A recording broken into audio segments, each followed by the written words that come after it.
Hello everyone, it's Sean, and this is my model number 2 restoration of the 1400 scale Enterprise D. You saw how it looked? You see how it looks once I restored it. This is the second of 3 models that were given to me by a friend of mine, a new friend I made at the Cold Lake base. This was also in the fall of 2017.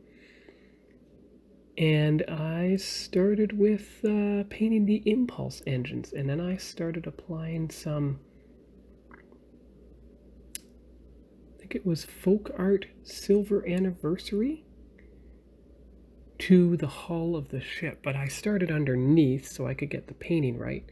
Now remember, I had to do this by hand around the existing escape pods. The flip side to that is it went on a lot smoother than it did on the TOS Enterprise. And you can see how almost the entire secondary hull is done here with just a saucer left with the original color. And there's a shot from the front. Now those white things, those are all the escape pods, and there's the entirety of the bottom with an outline around the escape pods. Don't worry, I went in and did it in better detail later. More precision, finer brush. But I made sure to get pictures on all 4 sides. Now this was taken on the kitchen table, which became my model building table at Cold Lake, and continued that at Chalk River, Deep River, now Wasaga Beach, although St. Jean, it was not. It was the dining room table. And I displayed it on its stand. It came with the stand at work. Now this is before I spray painted the stand. So I spray painted the sand silver, the badge, and then painted the sides with my gold.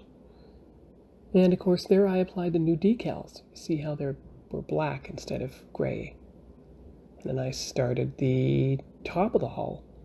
And that's how it looked when I got it finished. Now I hadn't applied new decals to the top yet. But there you see the new decals applied. And then I got a few pictures from the front and applied the new registry number, because remember the registry number or name was missing. So I had to apply it. Now it looks a bit like Aztecing from a distance, but those were the white windows, I think. I painted them white. And of course close up on one of the nacelles trying to simulate the front decal. There it is on its stand from the back. Now that's when the nacelles were light blue. I went back and changed them to a medium blue, which you won't see on this front picture, but you should see on the next picture. There you go. And then, of course, I put it on its stand and tried to take edge-on pictures. So there it is from the back, looking much like it did in First Contact when it went away from the camera. There it is from the side, much how it looked in Insurrection. That's about the only time I remember seeing it, right on from the side. And of course there's an encounter at far point view, although you never quite saw that view of the ship in either of the movies. And there it is from the other side, just like in Insurrection once again.